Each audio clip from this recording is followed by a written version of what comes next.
সুশীলা জমি নিছে এটা জাল করিয়া আমরা জাল করে নিয়েছি এটা কেমনে আমার বুঝলেন?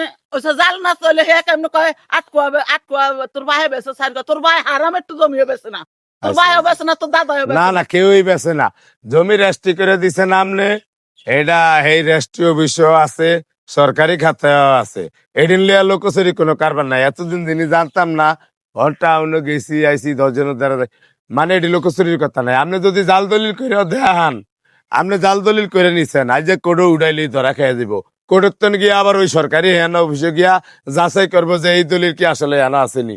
যদি না ভাই তাহলে আপনার এই ঠ্যাং উঠুডিয়া খালি হন্তু টিয়া বাইরে বাইরে মাইজা মিয়া আসিল দান দাল হে ঘুষ খাইতো আর এই মানুষের জায়গা জমি আমি আপনার কি কইছি, মানে লোকচুরির কোনো কারবার নাই।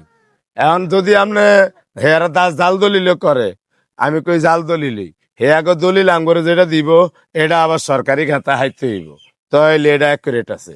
আর যদি না দেয় তারে ঠ্যাং বাইন দা খালি হন্দের টিয়া বেয়া বাইরে এখনকার যুগ আগের যুগ নাই।